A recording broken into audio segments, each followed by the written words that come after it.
Hi, I'm Bruce from S&S Cycle. In this video I'm going to show you how to do the initial setup and basic adjustment of an S&S Super E or G carburetor. Other videos are available to cover the carb installation for various engine styles and still others that cover the actual jetting. In this video we're just going to focus on the initial setup. It doesn't matter what kind of bike your carb is on because the procedure is the same.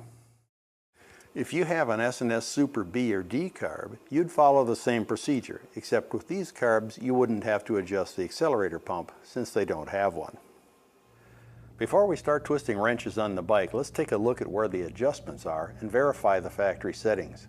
Keep in mind that the factory settings are just a starting point that allow the engine to start and run. If you're working on a bike that already has an S&S carb installed, you can consider this procedure to be a sort of reset button. It gives you a known starting point. So let's get started. First we have the idle mixture screw. This controls how much fuel is fed to the engine at idle.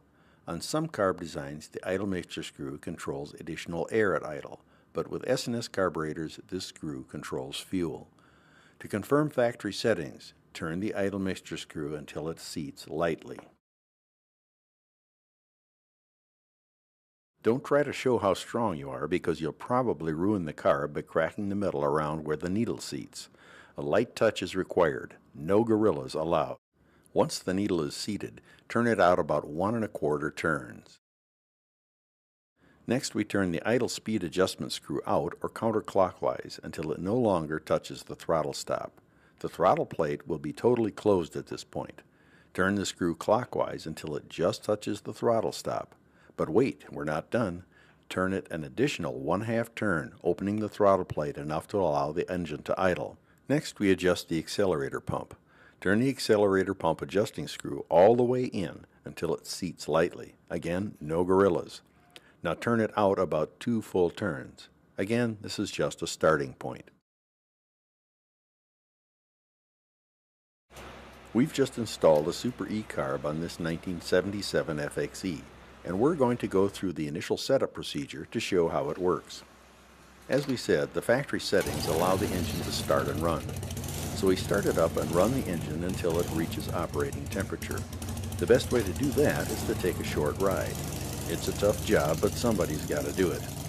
Adjusting the carb when the engine is fully warmed up is critical because if you make your adjustments on a cold or partially warm engine, it will run too rich when it reaches operating temperature.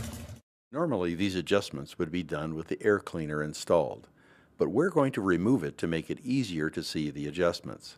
Also, it's important to note that idle adjustments should be done in a well-ventilated area to avoid the accumulation of potentially dangerous exhaust gases.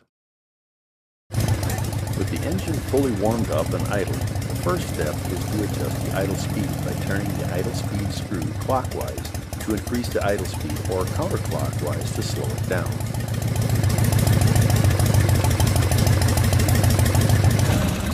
We recommend that you set your idle at about 1,000 RPM. Now a lot of guys think it's cool to set the idle really low to get that lumpy loping idle, but there are several good reasons not to do that.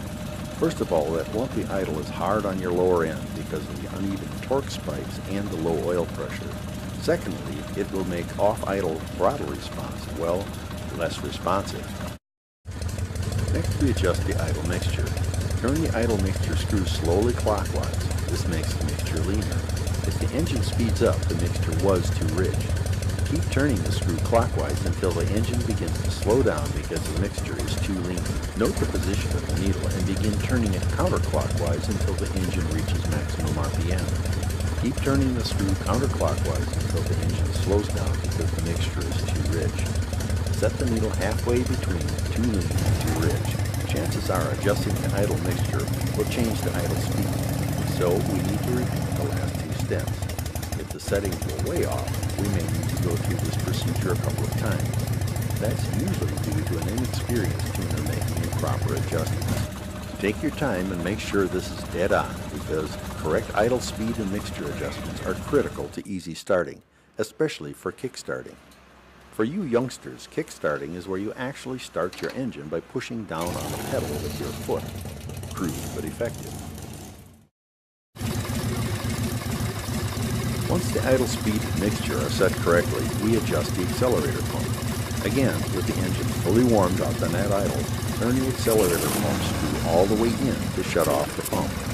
If you crack the throttle now, the engine is likely to stumble or cough.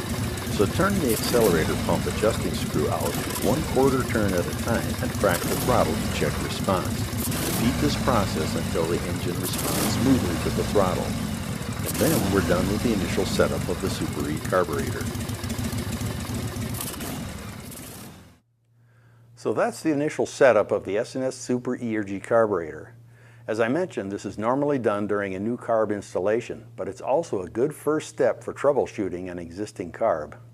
Keep in mind that we haven't done any actual jetting of the carburetor yet.